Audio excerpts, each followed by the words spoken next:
이제 우리 마음을 정돈하시고 주님은 영광의 양 이 찬양으로 우리 주님 앞에 나아갑니다.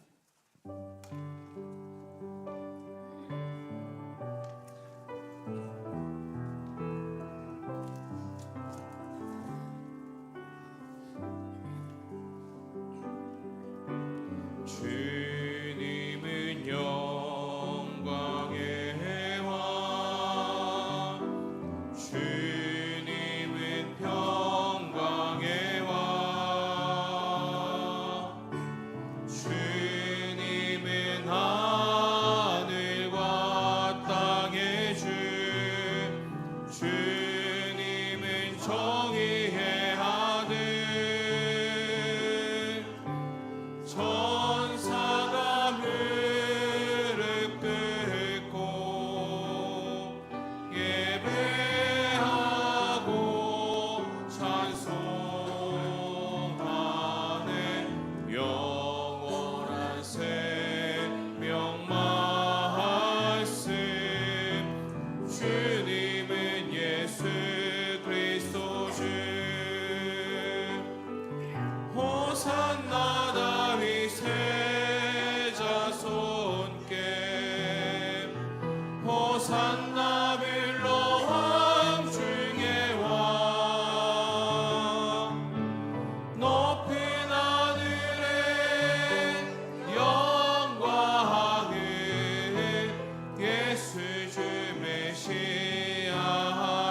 우리 다시 한번 찬양합니다. 주님은 영광의 왕, 주님은 평강의 왕, 주님은 하늘과 땅의 주, 주님은 정의의 아들, 천사가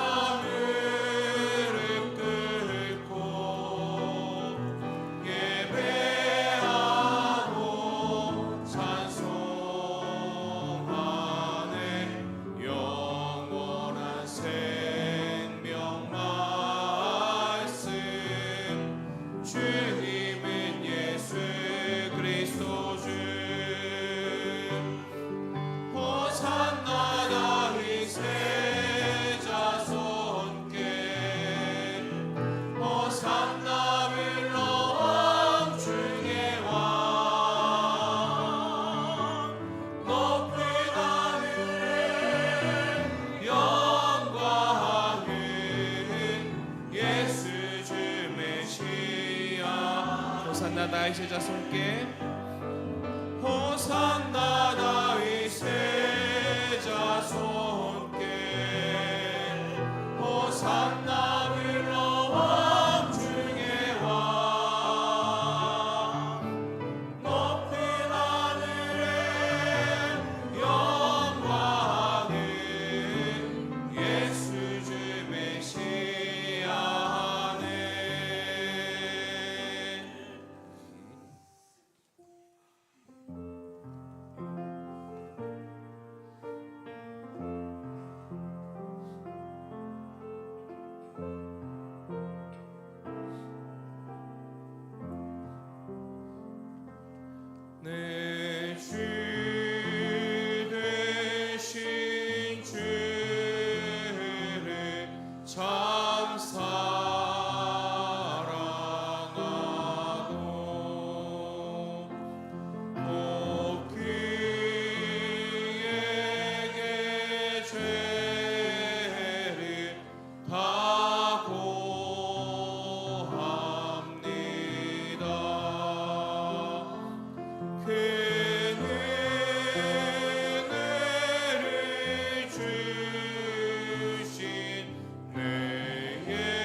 작아지구나 당하셨도다. 귀가 시간 쓰신 내 주 배우니 이전보다 더욱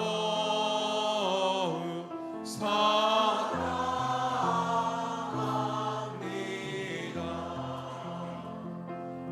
내 평생에 힘쓸 그 큰 의무는 주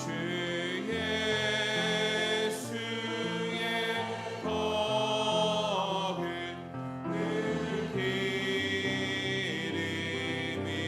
이름이라. 숨질 때에까지 내 할 말씀은 이전보다 더욱 사랑합니다. 그 영광의 나라 나 들어가서 깊은 성화 은혜 늘 감사하리.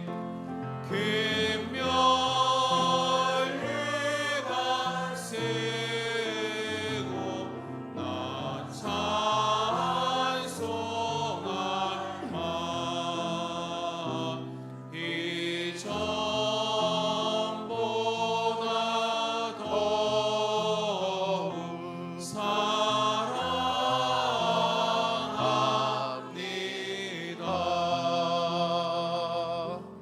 사랑합니다.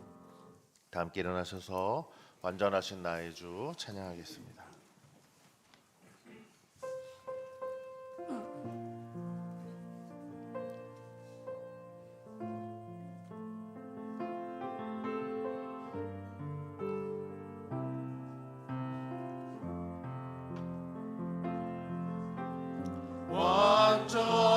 완전하신 나의 주 그의 길로 날 인도하소서. 행하실 모든 일 주님의 영광 다 경배합니다.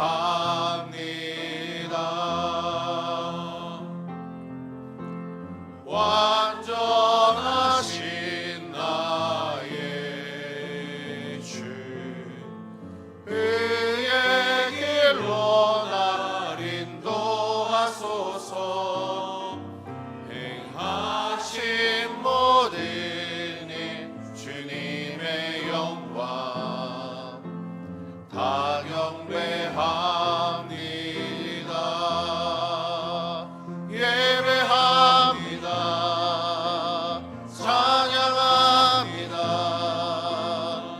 주님만 날 다스리소서. 예배합니다. 찬양합니다. 주님 홀로 높임 받으소서. 예배합니다. 찬양합니다. 주님만 날 다스리소서. 예배합니다. 찬양합니다. 주님 홀로 높임 받으소서.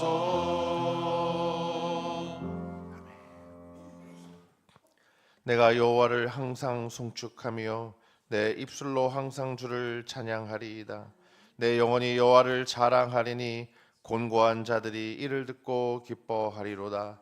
나와 함께 여호와를 광대하시다 하며 함께 그의 이름을 높이세. 아멘.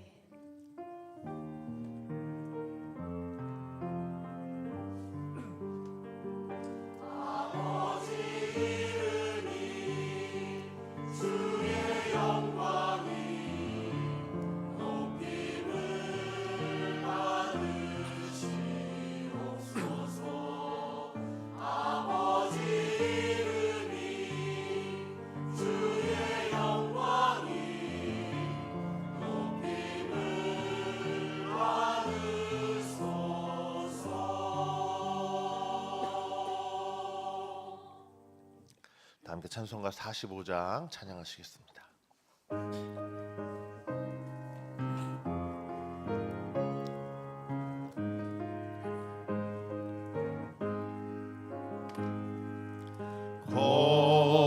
거룩한 주의 날 주 앞에 모여서 찬양과 경배를 주님께 드리세. 주님의 크신 사랑 놀라운 주의 은혜 귀하신 주께 영광을 돌리세. 엎드려 경배하세. 주님의 크신 은혜 영원토록 할렐루야. 소리 높여 찬양하세. 거룩한 주의 날 주 앞에 모여서 온 몸과 마음을 다 주께 드리세. 한없는 주의 복은 부족함 전혀 없네. 귀하신 주께 감사를 드리세. 엎드려 경배하세. 주님의 크신 은혜 영원토록 할렐루야. 소리 높여 찬양하세. 거룩한 주의 날 주 앞에 모여서 하늘의 소망을 다 함께 누리세. 날마다 주의 성령 우리를 인도하니 십자가 바라보며 주님만 따르리. 엎드려 경배하세. 주님의 크신 은혜 영원토록 할렐루야. 소리 높여 찬양하세.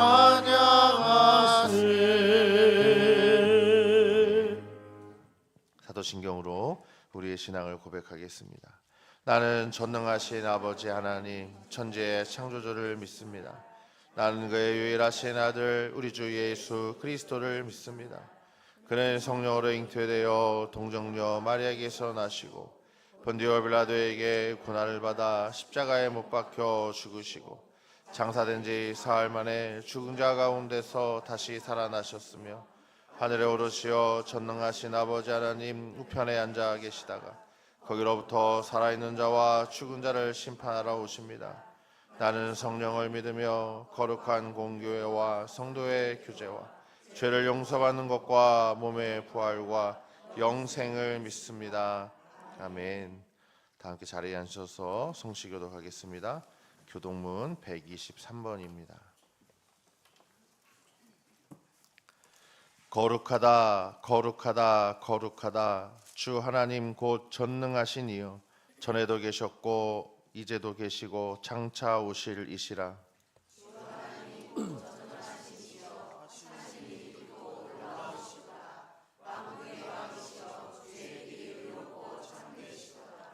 주여 누가 주의 이름을 두려워하지 아니하며 영화롭게 하지 아니하오리이까.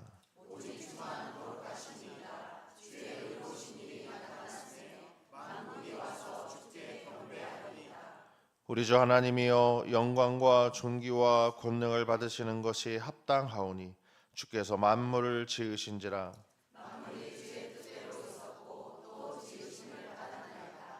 보좌에 앉으신 이와 어린 양에게 찬송과 존귀와 영광과 권능을 세세토록 돌릴지어다.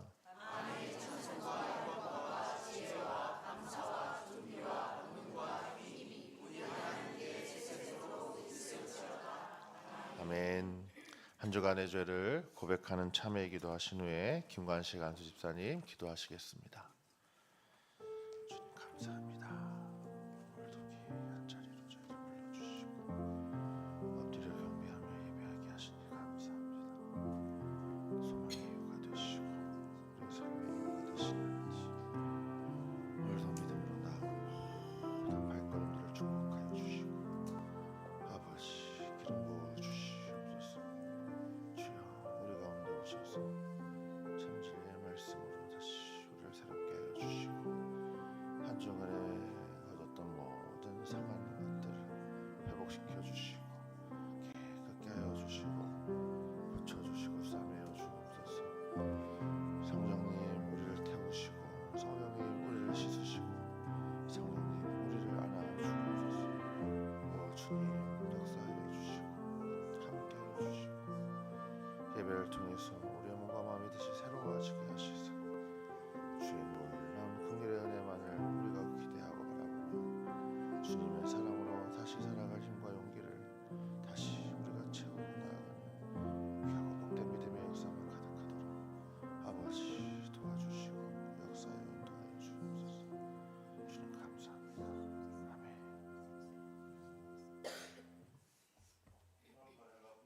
하나님 아버지 2026년 새해 첫 달을 허락하시고 청주운강교회 온 성도들이 한 마음으로 예배하게 하심을 감사드립니다. 지난 한 해도 우리를 지켜주셨고 새로운 한 해에도 주님의 선하신 계획 속에서 이끌어 주실 줄 믿습니다.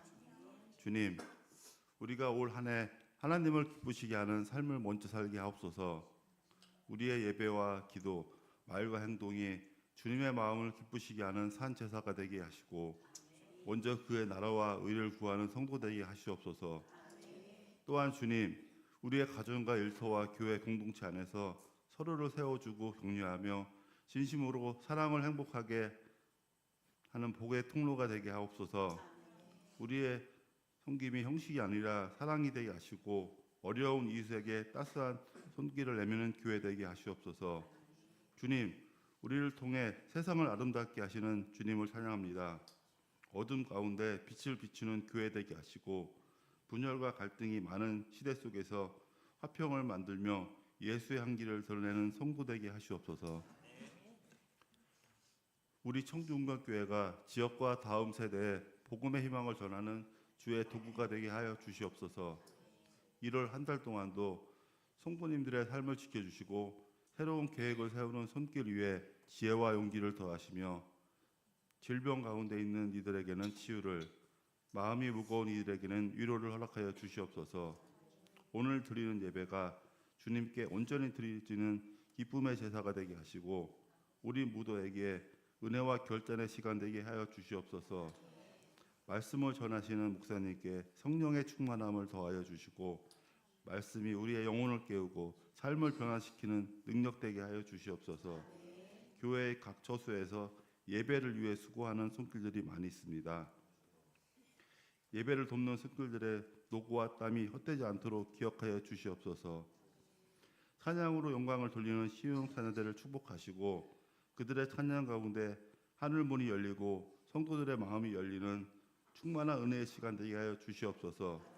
모든 말씀 우리 주 예수 그리스도의 이름으로 기도드립니다. 아멘.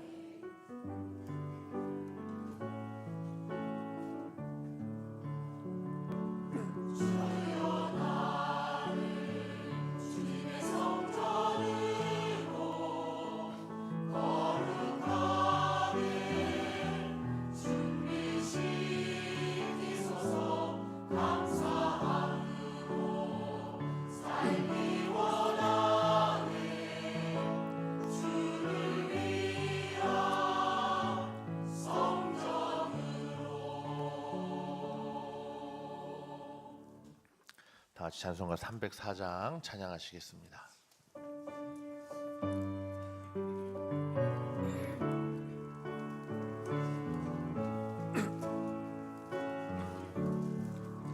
그 크신 하나님의 사랑 말로 다 형용 못하네.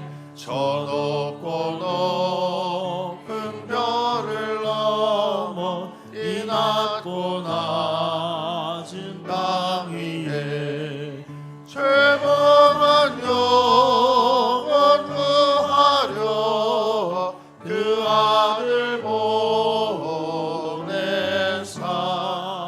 화목제물 삼으시고 죄 용서하셨네. 하나님 크신 사랑은 증량다 못하네.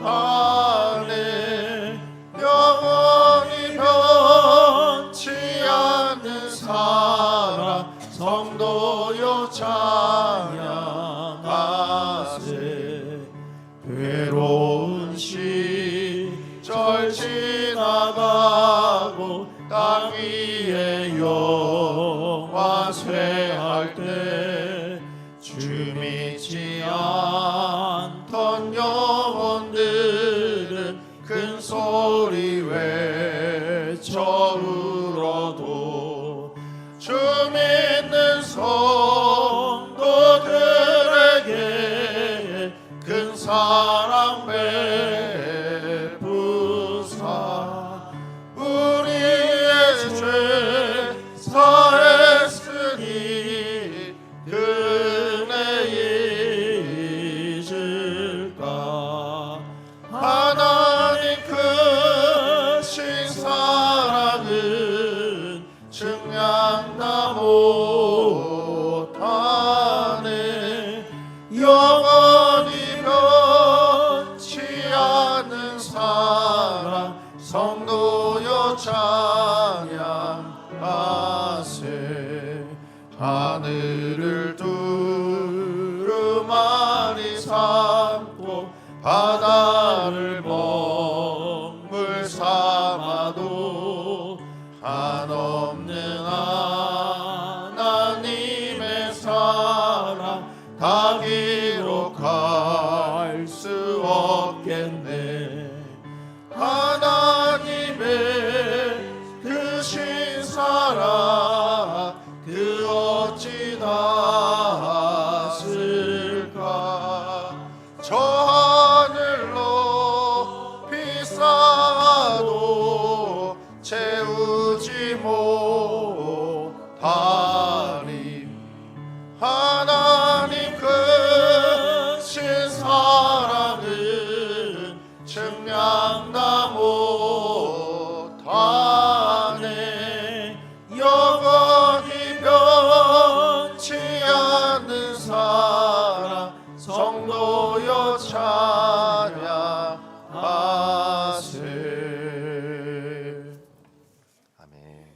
오늘 하나님께서 우리에게 주시는 말씀은 민수기 1장 44절에서 46절의 말씀입니다. 구약성경 민수기 1장 44절에서 46절의 말씀은 제가 가진 성경으로 구약성경 193면에 있습니다. 이제 제가 하나님의 말씀을 받들어 읽겠습니다. 이 계수함을 받은 자는 모세와 아론과 각기 이스라엘 조상의 가문을 대표한 12지휘관이 계수하였더라.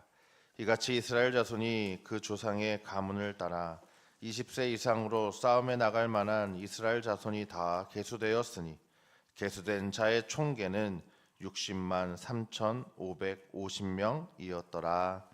아멘. 시원 찬양대 찬양해 주시겠습니다.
성령 하나님 이 땅 고치소서. 죄악의 어둠 속 헤매는 우리 태워주소서. 성령의 불로 세상 헛된 맘 태우소서.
아멘. 하나님께 영광의 박수 올려드립니다. 우리의 찢기고 상한 아픈 자리에 날마다 성령의 어루만지심이 함께 하셔서 그것을 통하여 하나님 영광이 드러날 줄로 믿습니다. 함께 인사하겠습니다. 하나님만 바라봅시다. 하나님 백성으로 거듭납시다. 아멘. 우리는 숫자가 지배하는 그런 세상을 살고 있죠. 무엇이든 이렇게 수치로 환산합니다. 목사가 돼서 또 많이, 또 특히 이제 담임 목사가 돼서 많이 받는 질문 중에 하나는 교인 수가 얼마나 됩니까? 라는 거죠. 제 어릴 적 함께 중고등학교도 같이 다니고 그렇게 교회도 즐겁고 행복하게 다녔던 친구들이 있습니다. 지금 선교사가 된 친구도 있고 또 신앙생활을 멈춘 가난한 성도들도 있습니다. 맨날 저 놀리는 친구도 있어요. 청주로 온 이후에 처음으로 3년 만에 두 친구가 시간을 내서 가난한 성도들이죠. 시간을 내서 월요일에 찾아왔었습니다. 오래 못 봤는데도 마치 어제 본 느낌이었습니다. 중년 남자들이 이렇게 모이면 철부지 소년으로 돌아갑니다. 짧게 교회 투어를 이렇게 하고 철당감 보고 싶다고 그래서 안내하고 그렇게 추운데 봐야 되겠냐? 꼭 봐야 되겠다. 또 찬바람 맞으면서 줄 서서 쫄쫄호떡 사서 먹고 서문 우동까지 가서 우동 한 그릇까지 그 추운 날 먹었습니다. 이런저런 고민을 나누고 수다를 떨고 돌아갔어요. 돌아간 뒤에 카톡방에 남긴 한 친구의 글입니다. 대형교회 목사님 된 걸 보니 마음이 놓인다. 좋은 목사님 되리라 믿는다. 우리 교회는 대형교회입니다. 제가 이렇게 대답했습니다. 모두 품을 수 있는 대형교회가 되도록 응원과 기도를 부탁한다. 숫자와 규모로 또 상황과 여건을 살피는 현상은 우리 삶의 전반, 경제, 사회, 문화, 종교 등 모든 삶의 영역에서 마찬가지입니다. 얼마 전 코스피 종합 주가 지수가 5,000을 넘었죠. 아마 주식 투자하시는 분들 요즘 행복하실 것 같습니다. 사람들은 일단 만나면 상대방이 얼마를 가졌는지를 알려고 하죠. 많이 가진 사람은 자신의 소유를 과시하고 싶어 하고요. 적게 가진 사람은 또 많이 가진 것처럼 또 부풀려 과장하기도 합니다. 그리고 많이 가진 쪽은 자기도 모르게 어깨에 힘이 들어가죠. 가지지 못한 쪽은 어깨가 축 늘었습니다. 주눅이 듭니다. 비단 이것은 어른들 세계의 이야기만은 아닌 것 같습니다. 아이들 세계에서도 마찬가지입니다. 아이들끼리 아파트에 살고 있는지 아닌지를 비교합니다. 또 아파트는 브랜드 이름과 또 몇 평에 사는지도 또 비교합니다. 더 서글픈 사실은요. 같은 아파트인데 임대와 일반이 구분되어 들어가는 입구가 다르게 만들어놔서 임대 아파트에 사는 아이들에게 위화감을 어릴 때부터 심어주는 데 있죠. 아이들의 장래 희망이 조물주의 건물주라고 하는 말은 그냥 나온 말이 아닌 듯 싶습니다. 민수기는 두 개의 이름을 가지고 있다 그렇게 말씀드렸어요. 히브리어 본문의 이름으로 하면 지난주에 우리가 살펴본 대로 베미드 바르 광야에서라고 그렇게 이름을 짓습니다. 자, 또 오늘은 헬라어 본문의 이름으로 아리스모이 숫자들이죠. 민수기의 이름입니다. 민수기를 영어로 하면 이제 넘버스라고 숫자들 이렇게 되죠. 자, 오늘은 이 두 번째 이름에 관해서 우리가 말씀을 나누어 보려고 합니다.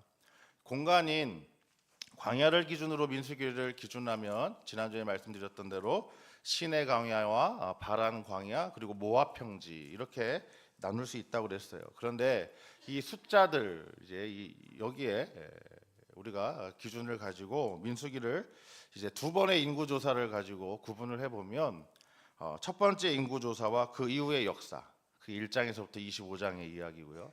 이제 두 번째 인구 조사와 그 이후 새로운 세대의 역사, 민수기 26장에서 36장 이렇게 출애굽 1세대의 이야기, 출애굽 2세대의 이야기 이렇게 구분해서 또 우리가 읽어볼 수가 있습니다. 하나님께서는 출애굽 후 둘째 해 둘째 달 첫날에 이스라엘 백성의 인구를 조사하라 이렇게 명령하셨어요. 자, 우리 다 함께 민수기 1장 2절에서 4절의 말씀 같이 읽겠습니다. 너희는 이스라엘 자손의 모든 회중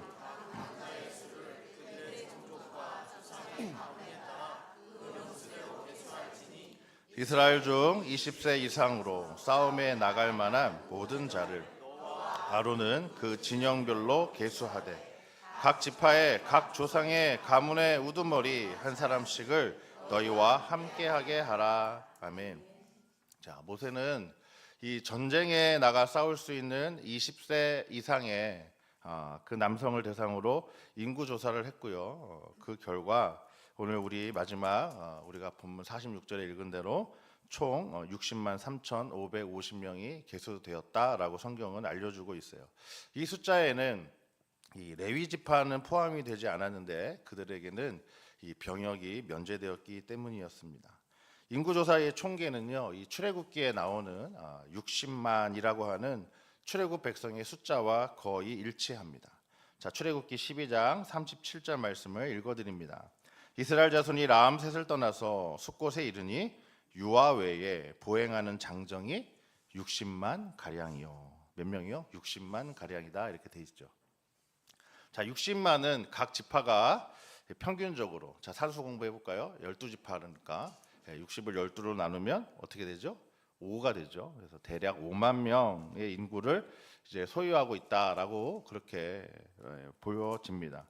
자, 민수기 1장을 쫙 요약을 해보면 여러분 집에 가서 이제 읽어보세요. 보시면 자 인구 조사 결과를 이렇게 설명해주고 있어요. 유다, 이사갈, 스불론, 시므온, 단, 납달리 이 6지파는 대략 5만 명 이상의 인구수를 기록하고 있고요. 루벤, 갓, 에브라임, 므낫세, 베냐민, 아셀 이 6지파는 5만 명 이하로 이렇게 기록되어져 있습니다. 자, 가장 많은 인구를 가지고 있는 지파는 유다 지파인데 7만 4,600명이라고 돼 있고요. 그러면 가장 적은 지파를 또 찾아보면 므낫세 지파인데 32,200명이라고 기록되어져 있습니다. 자, 므낫세는 요셉을 대신한 지파의 하나죠. 요셉의 두 아들이 므낫세와 에브라임이죠. 그래서 이제 형제 지파인 에브라임 이 4만 500명하고 합하면 7만 2,700명이 됩니다. 네, 아침부터 숫자 막 얘기하니까 그러시지만 이제 한번 집에 가서 보세요. 자, 그래서 유다 지파의 버금가는 크기를 갖고 있다는 거예요. 이 숫자를 보면 유다 지파와 에브라임 므낫세 합치면 요셉 지파죠. 어떻게 보면 비슷합니다. 자, 나중에 북이스라엘의 중심이 요셉 지파 중심으로 또 남유다의 중심이 유다 지파인 것은 사실은 우연이 아니다라고 하는 걸 알 수 있죠. 자, 이 1차 인구조사의 특이점을 몇 가지 살펴보면 첫 번째 무엇보다 역사적으로 작은 지파로 알려져 있던 이사갈, 스불론, 단, 납달리라고 하는 지파가 이 가나안 정착 후에 북쪽 지역의 주도권을 갖게 될 에브라임의 인구를 원래는 처음에는 능가했다라고 하는 것이고요. 두 번째 특이점은 인구가 가장 많은 유다 지파와 가장 적은 므낫세의 차이가 한 3만 명 정도 되지만 사실 모든 지파가 거의 균일한 인구수를 지니고 있다라고 하는 점입니다. 가나안 정착 후에 정치적, 경제적, 지역적, 종교적 영향에 따라서 물론 이제 인구수의 편차가 벌어지죠. 우리 이제 여호수아 이후를 읽어보면 자, 그러나 최소한 출애굽 당시에는 그 출발 때는 모든 지파가 거의 동등한 조건에서 출발했다, 시작했다라고 하는 것을 또 알 수 있어요. 출발선은 비슷했다라고 하는 거예요. 믿음으로 신실한 순종의 보고를 했던 여호수아가 에브라임 지파 출신이에요. 또 여러분 갈렙이 유다 지파 출신이에요. 자, 이것은 뭘 암시할까요? 앞으로 지파의 성장에 영향력을 무엇이 미친다고요? 믿음이, 순종이 미친다라고 하는 것을 우리로 짐작하게 해줍니다. 세 번째 특이점은 지파별 지도자들의 이름을 이렇게 살펴봤더니 아버지의 이름과 함께 소개되어져 있는데 이 12명, 12지휘관 이름을 이렇게 소개하고 있어요. 그 중에 무려 8명의 이름에 엘이라고 하는, 엘은 하나님을 나타내는 이름입니다. 자, 이 하나님의 이름이 포함되어 있다라고 하는 겁니다. 엘리술, 엘이 들어갔죠. 이 엘리술은 어떤 뜻이냐? 하나님 더하기 반석이라고 하는 뜻이고요. 슬루미엘, 또 뒤에 엘이 있죠. 이 이름의 뜻은 번영과 평안, 거기에 하나님이라고 하는 이름이 더해진 것이거든요. 자, 이렇게 쉽게 생각해 보죠. 마치 기독교인들이 자녀 이름을 지을 때 여러분 예수님과 관련된 뭘 많이 넣어요? 예자. 네. 또 하나님과 관련된 하자. 네. 이것을 넣는 것과 이렇게 같다라고 볼 수 있죠. 그럼 왜 이렇게 이름 가운데 이것을 넣죠? 이것은 애굽에서 노예 생활의 고역에 시달리면서 살아야 했던 이스라엘 백성들이 얼마나 하나님을 애타게 바라보았고 얼마나 간절히 하나님을 향해 부르짖었는가. 우리도 자녀의 이름에 예수님을 닮기 위해서 예자를 넣고 또 하나님의 성품을 찬양하기 위해서 성을 높이기 위해서 하자를 넣는 것처럼 그 하나님을 향한 구구절절한 믿음이 이 이름에 담겨져 있다라고 하는 것을 짐작해 볼 수 있다는 거죠. 세상에서 의지할 것이 많은 사람들은 소유를 나타내는 권력과 재력과 가문과 학벌로 이 땅에서의 삶을 살아가죠. 이름 지을 때도 그런 바람을 넣어서 이름을 짓죠. 그러나 노예로서 하루하루 고된 삶을 살아가야 했던 이스라엘 백성들에게서는 하나님만이 유일하게 의지하고 기댈 수 있는 희망이었다라고 하는 것을 우리는 이 이름의 이야기에서도 살펴볼 수 있습니다. 자, 하나님은 지금 20세 이상으로 싸움에 나갈 만한 모든 사람을 계수하라 그렇게 명령을 하셨어요. 자, 하지만 여러분 이 인구조사는 언뜻 보기에 단순하게 징병이나 징수를 위해 실시한 인간이 주도한 인구조사와는 차이가 있다라고 하는 것을 우리가 살펴볼 수 있습니다. 인구조사에 나타난 원칙을 보면 하나님의 목적이 무엇인지를 우리가 생각해 볼 수 있어요. 조금 더 깊은 의미들을 우리가 찾아보자라고 하는 거죠. 첫 번째 인구조사는 각 사람을 세는 방식으로 이루어졌습니다. 자, 민수기 1장 2절 말씀 다시 한번 읽어봅니다. 시작. 너희는 이스라엘 자손의 모든 회중 각 남자의 수를 그들의 종족과 조상의 가문에 따라 그 명수대로 계수할지니. 자, 그 명수대로라고 돼 있어요. 자, 인구 계수의 원칙을 어떻게 하라고요? 명수대로 하라고 해요. 명수대로.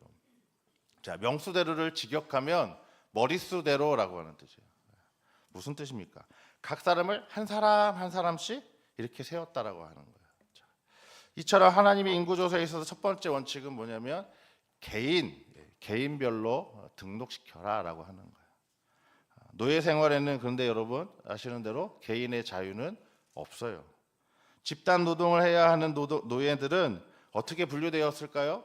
개인이 아니라 집단, 뭉뚱그려서 그렇게 분류되었겠죠. 어떤 일을 하는 집단, 어떤 일을 또 하는 집단 이렇게 돼 있지 개인으로 그렇게 분류되지는 않았을 겁니다. 때문에 개인은 늘 집단의 일부였죠. 그리고 개인의 권리와 의무는 사실은 인정받지 못했을 겁니다. 노예에서는 말이죠. 하지만 하나님께서는 이 인구조사를 통해서 마치 양을 세는 목자처럼 한 사람 한 사람씩 세심을 통해서 출애굽의 구원 역사에서 단 한 사람도 배제되지 않도록 이렇게 하셨다라고 하는 것이 첫 번째 목적이었어요. 두 번째 목적은요, 인구조사하면서 이름에 따라 등록해야 했습니다. 다시 우리 세 번역의 말씀으로 이 2절의 말씀을 다시 읽어봅니다. 시작. 너희는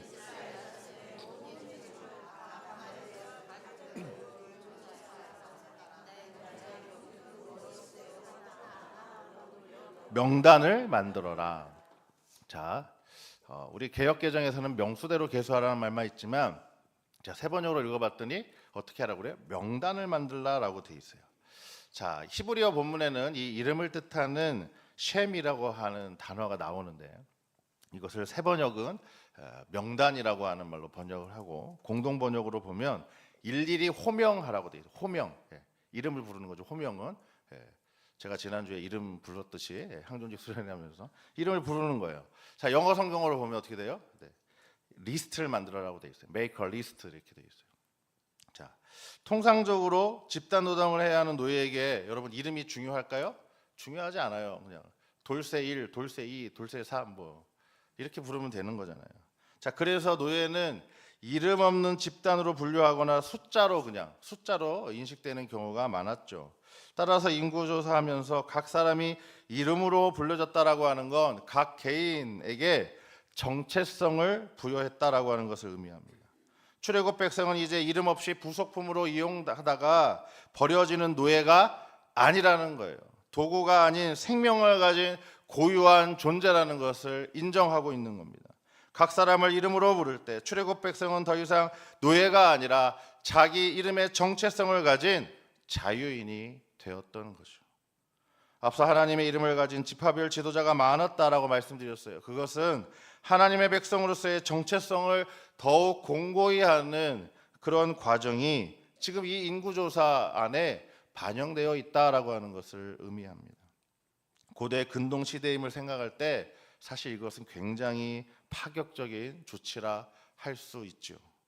세 번째는 각 개인은 가족과 지파별로 그렇게 등록했다라고 되어 있어요. 가문별, 가족별로 하라고 돼 있죠. 이것이 이제 명령이에요.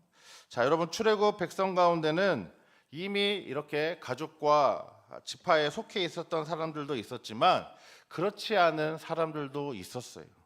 이게 중요하죠. 애굽에서 몇 년을 보냈어요? 430년이라는 시간을 보냈죠. 자, 그 세월 동안 얼마나 많은 일이 일어났을까요? 여러분 30년을 한 세대로 보면 430년은요. 뭐 열 몇 세대가 지난 시간이잖아요. 당시 강성한 애굽 이집트가 이 노예로 부렸던 민족이 그러면 여러분 이스라엘만 있었을까요? 아니요. 그렇지 않았을 겁니다. 자연스럽게 여러 민족이 노예로 와서 서로 섞일 수밖에 없었겠죠. 자, 세 번역의 말씀으로 출애굽기 12장 38절을 같이 읽습니다. 그 밖에도 다른 여러 민족들이 많이 그들을 따라 나섰고 양과 소 등 수많은 집 짐승떼가 그들을 따랐다. 자, 다른 여러 민족들이 자, 개역 개정에는 그냥 잡족이라고 돼 있어요. 잡족. 이름 좀 단어가 그래서 세 번역으로 읽어봤어요. 다른 여러 민족들이 함께 따라 나섰대요. 자, 그럼 출애굽 백성은 어떤 공동체입니까? 다민족, 다인종, 다종교 출신의 노예 공동체다라고 하는 것을 우리가 생각해 볼 수 있어요. 물론 이스라엘 중심의 주요 혈통과 인맥의 관계가 중심축이 되었겠죠. 그것은 사실이에요. 하지만 이 규정은 단순히 지금 혈연 관계에 따라서 분류하라고 하는 명령이 아니다라고 하는 것을 우리가 알 수 있어요. 함께 나선 사람 중에 종족과 조상이 없는 이런 다른 여러 민족 이런 사람들에게 지금 어떻게 하라는 거예요? 가족을 만들어 주라는 겁니다. 그리고 조상의 전통을 이어받을 수 있는 이 공동체로 이들을 편입시키라고 하는 명령이라는 거예요. 하나님은 이 인구조사를 통해서 지금 친족이 없던 노예들에게 뭘 만들어 주세요? 가족을 만들어 주고 계세요. 그리고 조상이 없던 사람들에게 각 지파에 속하게 해서 하나님을 섬기는 구원받은 백성 이스라엘 12지파 이 단일 대우로 지금 만들고 계셨다라고 하는 뜻입니다. 여러분 가나안으로 가는 광야 여정은 하나님의 거룩한 백성으로라고 하는 그 정체성으로 하나가 되어야 되는 거예요. 하나가 되어야 되는 거예요. 출애굽 구원 사건에 담긴 자유와 선택의 기회를 애굽에서 따라 나온 모든 사람에게 하나님은 허락하시고 있어요. 돌려보내지 않아요. 다른 여러 민족들을 이렇게 구분해서 어떻게 해요? 쟤네들 쫓아내라, 보내라라고 하지 않으시고 그들을 이스라엘이라고 하는 큰 공동체 안에 어떻게 해요? 편입시키고 계시는 거예요. 왜 그렇습니까? 하나님을 따라 나왔기 때문에 그래요. 하나님을 구원의 하나님으로 알고 따라 나왔기 때문에 다른 여러 민족들에게도 똑같은 기회를 주고 계시는 거예요. 여러분, 그러니 1차의 인구조사는 단순하게 전쟁에 나갈 장정의 숫자를 세는 목적만 있었다라고 볼 수 없죠. 애굽 바로의 노예였던 출애굽 백성을 하나님의 소유된 거룩한 백성으로 삼고자 한 구원 역사의 일부라는 겁니다. 출애굽기 19장 5절과 6절의 말씀입니다. 같이 읽습니다. 세계가 다 내게 속하였나니 너희가 내 말을 잘 듣고 내 언약을 지키며 너희는 모든 민족 중에서 내 소유가 되겠고 너희가 내게 대하여 제사장 나라가 되며 거룩한 백성이 되리라. 너는 이 말을 이스라엘 자손에게 전할지니라. 하나님께서는 지금 인구조사를 통해서 이름과 가족 그리고 지파가 없었던 노예들에게까지 하나님의 백성이라고 하는 그 정체성을 갖게 하시고, 그리고 이스라엘이라고 하는 나라의 소속감을 불어넣어서 하나님의 소유된 거룩한 백성이 되게 하셨어요. 그렇다면 여러분, 우리가 살아가는 이 세상에 여전히 편만에 있는, 존재하고 있는 인종 우월주의라든지 순혈주의라든지 선민의식이라고 하는 것들은요, 여러분 잘 생각해 보시면 성경적이지 않다라고 하는 것을 우리는 깨달을 수 있습니다. 자, 1차 인구조사의 총계는 뭐라고요? 60만 3,550명이었다라고 말합니다. 자, 민수기 1장 오늘 읽을 말씀 46절입니다. 같이 읽습니다. 계수된 자의 총계는 60만 3,550명이었더라. 아주 구체적인 숫자를 우리에게 들려주고 계세요. 이 숫자는 그러면 무엇을 의미하는 걸까요? 자, 인구조사의 목적을 우리가 살펴봤어요. 그렇다면 이제는 이 60만 3,550명 이 숫자 안에 담긴 또 깊은 뜻을 한번 찾아보려고 합니다. 자, 이 숫자를 인간의 시각으로 보면, 당시를 생각해 본다면 여러분 이제 이런 생각을 할 수 있죠. 야, 이제 우리가 60만의 군대를 소유한 60만의 군대를 막강한 이스라엘이 되었으니까 이제 어디 내놔도 손색이 없는 강한 군사력을 가졌구나 라고 하는 자만심이 담긴 그런 해석을 할 수 있죠. 자, 이것은 인간의 시각으로 보는 거예요. 그럼 인간의 시각, 제가 지금 말씀드린 해석은 뭐예요? 소유를 기준으로 보는 거죠. 소유를 기준으로 평가하는 거예요. 60만이라고 하는 엄청난 대군이라고 하는 소유를 기준으로 보는 겁니다. 그래서 우리는 그렇게 보지 않고 첫 번째 이 숫자를 무엇으로 봐야 될까요? 하나님의 시선으로 보아야 한다는 거예요. 그것은 다른 말로 소유에 의지하지 않는 것입니다.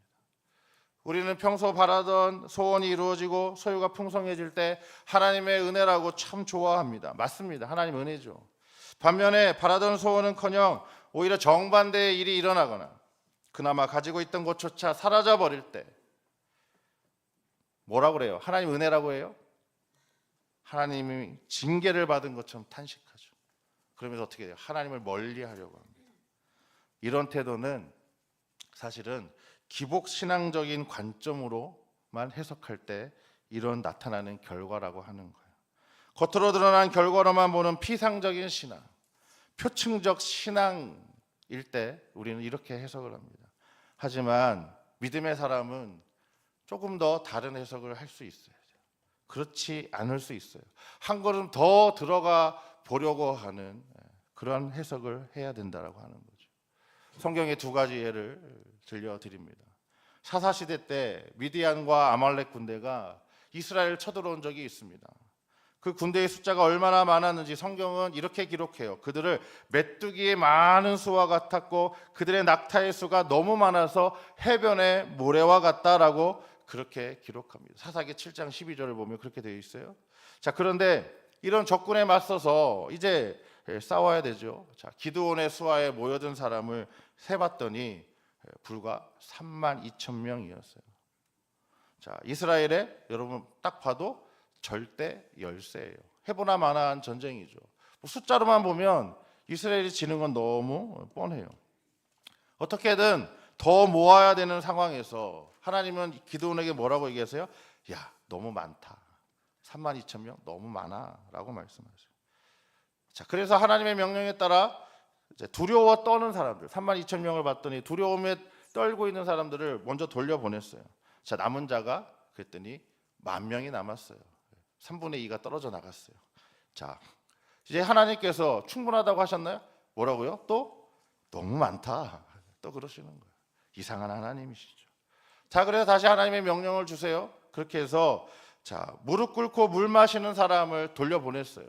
대신에 개처럼 혀로 물을 하는 자만 남겼어요. 그들의 숫자가 300명이었어요. 이게 기드온의 300용사 이야기잖아요. 자, 여러분 전쟁의 결과 어떻게 됐어요?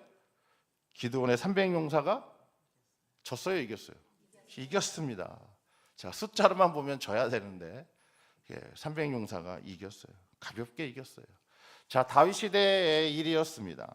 다윗이 승승장구해서 이제 이스라엘 나라의 기초를 튼튼하게 했습니다. 어느 날 다윗이 이제 수하 참모 요압, 가장 신복이죠. 이 요압을 불러다가 이런 걸 시켜요. 야, 인구 조사를 좀 해봐라 라고 시켜요. 요압이 반대했어요. 하지만 다윗이 밀어붙였어요. 그래서 인구 조사를 합니다. 자, 그런데 하나님께서 이걸 보시고 기뻐하셨나요? 아니요, 진노하셨다라고 되어 있어요.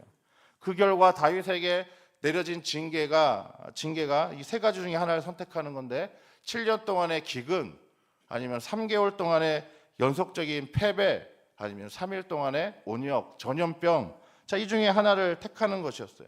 다윗은 생각해 보니 가장 짧은 시간을 선택했겠죠.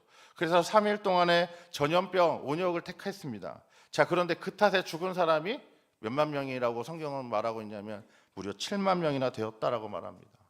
사무엘하 24장, 역대상 21장에 기록된 이야기입니다. 자, 그러면 다윗의 인구조사는 또 왜 이런 일을 갖고 오는 겁니까? 하나님의 인구조사, 민수기의 인구조사와는 왜 전혀 다른 결과를 가져오는 걸까요? 다윗의 인구조사는 자기 업적과 국력을 스스로 자랑하기 위한 목적이었기 때문에 하나님께서 죄로 규정하셨던 거예요. 다윗을 뽐내려고, 다윗 자신을 뽐내려고 했던 그런 것이라는 거예요. 그 결과 백성들에게 끔찍한 재앙이 임했다라고 하는 거죠. 여러분, 인구조사라고 해서 다 같은 것이 아니라는 것을 알 수 있어요. 그런데 이 두 가지 사건에 공통점이 있어요. 힘의 근원은 군대의 숫자에 있는 것이 아니라 오직 하나님께 있다라고 하는 것을 교훈하고 있습니다. 한마디로 소유에 의지하지 말라는 겁니다. 예수님은 한 부자 비유에서 이렇게 말씀하셨습니다. 누가복음 12장 15절입니다. 같이 읽습니다. 그들에게 이르시되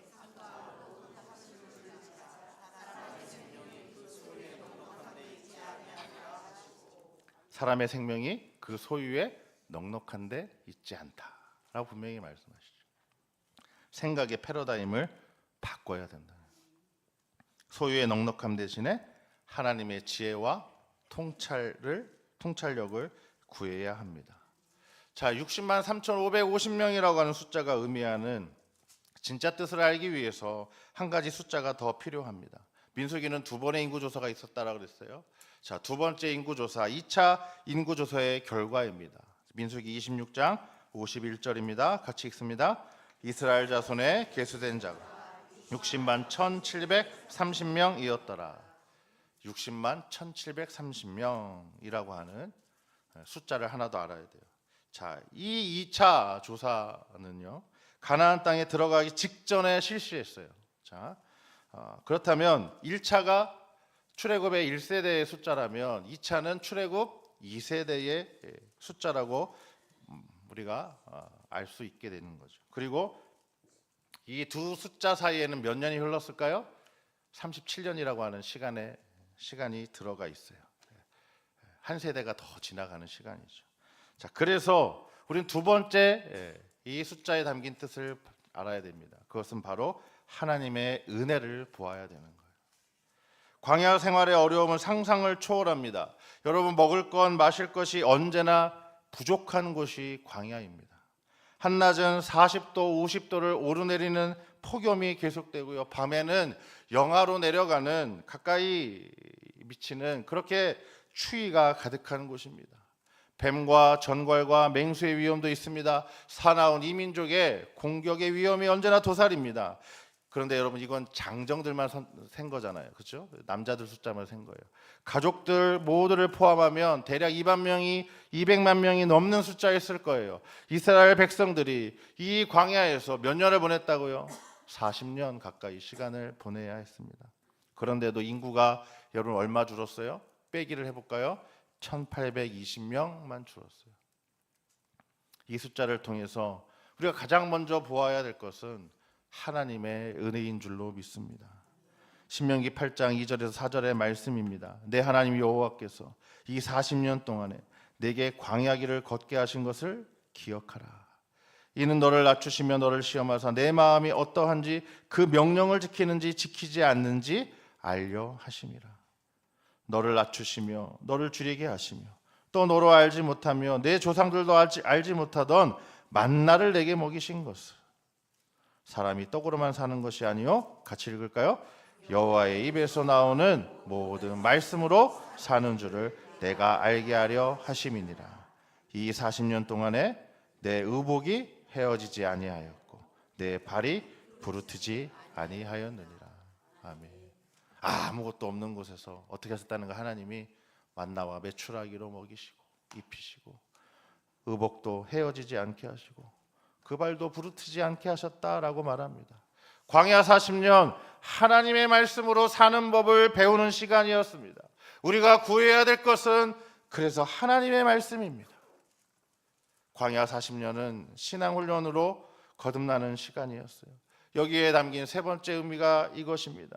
셋째는 하나님의 자녀여 백성으로 거듭나야 한다는 것입니다. 출애굽을 통해 홍해를 건넜습니다. 그것은 세례를 의미하죠. 옛사람을 물속에 장사하고 새사람을 입겠다라고 하는 것이 세례입니다. 그러나 여러분 세례 받았다라고 해서 우리가 금방 새사람 되지 않습니다. 때문에 칭의에만 머물러서는 안 되고 성화의 길을 걸어야 된다라고 사도 바울은 강조하죠.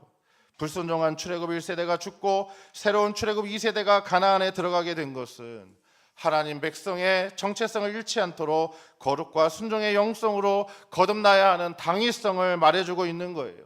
줄어든 숫자 1820명의 다른 속뜻은 바로 거듭남에 실패한, 거듭남을 통해서 완전히 버린 옛사람의 모습일지도 모른다는 것입니다.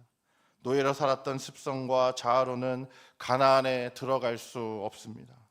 성화의 여정을 제대로 걸어가지 못할 때 60만 3,550명이라고 하는 이 숫자는요, 옛사람의 모습에서 벗어나지 못한 숫자가 되는 겁니다. 결국 광야에서 죽음을 맞이할 수밖에 없는 거죠. 여전히 세속적 가치관을 가지고 더 많은 소유를 탐하고 있다면, 여전히 증오하며 억울해하며 낙담하며 살고 있다면 이 광야를 헛고생하며 지나가고 있는 것에 불과하다라고 하는 것을 우리는 깨달아야 하겠습니다. 그리고 계속해서 그렇게 고집하며 하나님 원망하며 살게 된다면 광야 1세와 같은 안타까운 운명을 맞이할 수 있습니다. 에베소서 4장 22절에서 24절입니다. 같이 읽습니다. 너희는 유혹의 욕심을 따라 썩어져가는 구습을 따르는 옛사람을 벗어버리고 오직 너희의 심령이 새롭게 되어 하나님을 따라 의와 진리의 거룩함으로 지으심을 받은 새 사람을 입으라. 아멘. 바로 이 말씀 속에 민수기의 숫자를 통해서 우리에게 주시는 핵심이 담겨 있습니다. 우리의 발목을 붙잡고 있는 옛사람을 벗어버리고 경건에 이르도록 연단하기를 간절히 소망합니다. 기도하겠습니다. 구원의 하나님, 그 은혜만 바라보게 하옵소서. 살아갈 힘의 근원이 소유가 아닌 하나님께 있음을 깨닫게 하옵소서. 하나님 말씀으로 사는 법을 배우는 시간이 광야임을 알게 하옵소서. 그래서 거룩한 하나님의 백성으로 거듭나는 믿음의 여정 걸어가게 하옵소서. 예수님의 이름으로 기도하옵나이다. 아멘. 다 함께 찬송가 50장 2절 찬양하며 봉헌하겠습니다.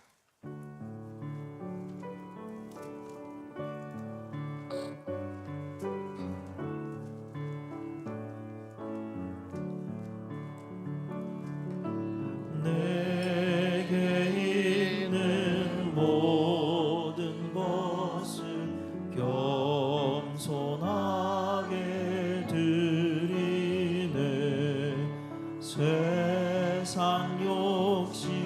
멀리하니 나를 받아 주소서. 주께 드리네 주께 드리네 사랑하는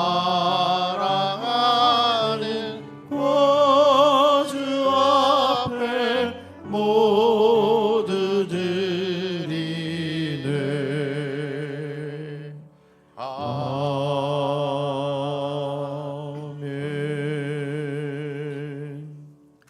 사랑의 하나님, 한 주간 거룩과 순종을 훈련하는 순례자로 살아가게 하시니 감사합니다. 이 시간 온 마음과 정성 담아 예물 드립니다. 기쁨과 감사로 최선의 예물을 드린 손길마다 축복해 주시고 예물과 함께 드리는 기도와 수고의 다짐과 헌신도 기쁘게 받아 주옵소서.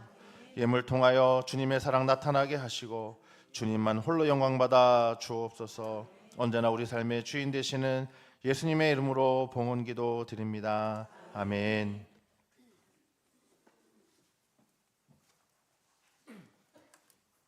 교회 소식 전해드리겠습니다. 이 사랑방 편성 대신 우리 세 가족 이름 올려드렸고요. 오늘 있는 모임들입니다. 정기당에 있습니다. 여전도 협의회 원례회, 안수집사회 원례회 있습니다. 다음 주일에 우리 제2교육부 또 실행위원 모임이 있습니다. 전교인 윷놀이 대회 우리 2월 22일 네 번째 주일에 할 예정인데요. 또 위에서 모임 갖습니다.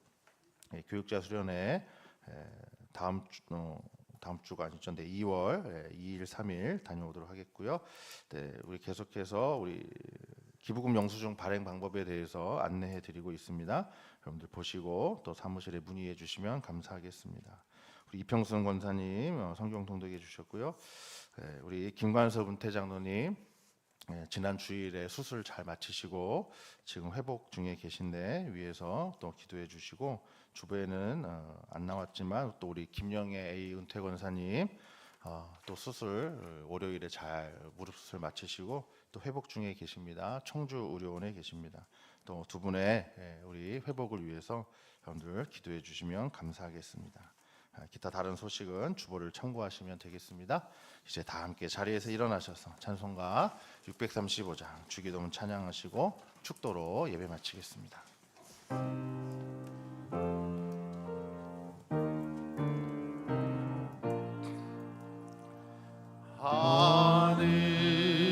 하늘에 계신 아버지 이름 거룩하사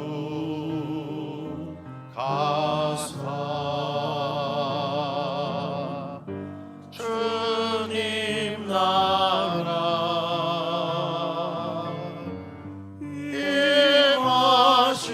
임하시고 뜻이 이루어지이다.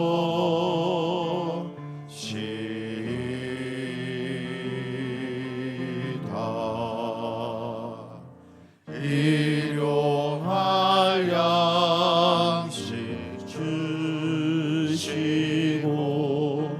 우리들의 큰 죄 다 용서하옵시고 또 시험에 들게 마시고 악에서 구원하소서.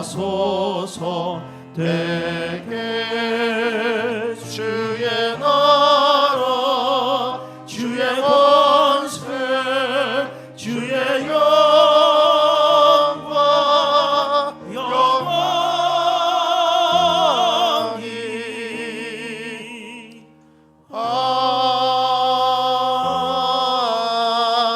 아멘.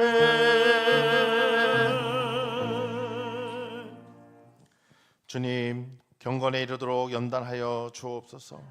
죄의 노예 상태에서 벗어나게 하신 구원의 은혜만을 바라보게 하옵소서. 살아갈 힘의 근원이 소유가 아닌 하나님을 의지함에 있게 하옵소서. 광야를 지나며 하나님 말씀으로 사는 법을 배우게 하옵소서. 그래서 거룩한 하나님의 백성으로 거듭난 신실한 제자 되게 하옵소서. 여호와 라파 치료의 하나님, 원치 않는 질병, 불의의 사고로 고통당하는 환우들을 치유하여 주옵소서. 마음이 상한 자를 고치시고 낙심과 우울에서 건져 주옵소서. 입시와 학업, 직장과 군대, 여러 사정으로 흩어져 있는 자녀들을 돌보아 주옵소서. 연로하신 부모에게 건강을, 어린 자녀에게 믿음과 지혜를 더하여 주옵소서. 폭력과 전쟁으로 생존의 어려움에 처해 있는 이들을 돌보시고 위로하여 주옵소서.